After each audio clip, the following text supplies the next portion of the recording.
Now, sometimes a shift in portfolio investments isn't the result of a planned change to the business, but rather to market conditions. And Mike, I know your team encountered these kind of changes a number of times in the past year.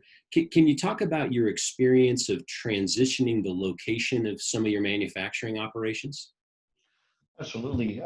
So we've always had a multinational portfolio. We were focused very heavily in China. We also have, as I mentioned, a manufacturing location in Brazil. We had a relatively small location in Mexico. And clearly the tariffs were a major external consideration. We were then faced with the bulk of our product, to very large volumes coming in with a huge tariff imposed, which was just not something that the customers were willing to bear.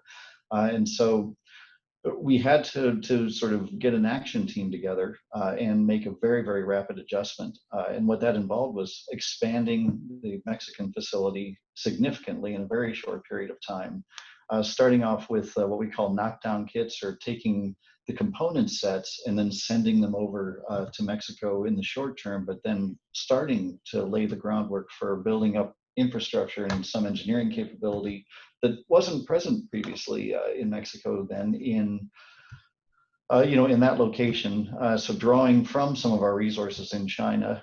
So that was complex. We also started to look at some other locations in the interest of spreading the general risk, because you don't want to be tied to a particular location. I mean, look at the COVID situation, how it was impacting the one manufacturing location in addition to the tariffs initially.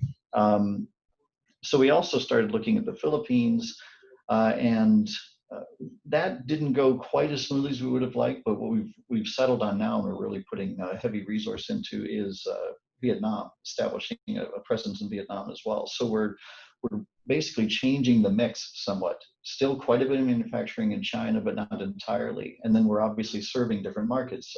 For our European customers and our Asian customers, the tariffs are not an issue, so we can still keep some of the products in China that are going to those locations. But for those coming to the U.S., we have to be a little bit more creative and leverage the Mexican and Vietnamese facilities.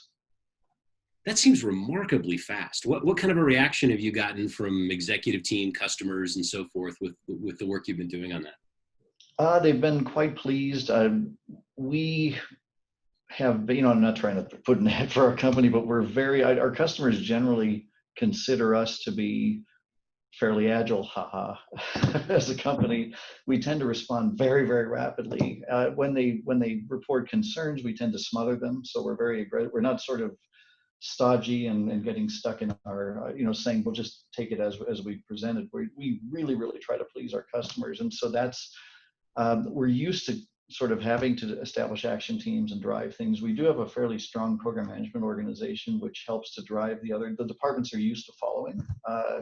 So it was challenging. It was a lot of intense weekly meetings, some concerns about shortages, et cetera, but it was eventually successful. We actually were featured, again, not wanting to put too many ads, but we were featured in an article that talked about the rapidity of transfers. And GoPro was mentioned, and our name was mentioned as some of the companies that responded the quickest to the situation.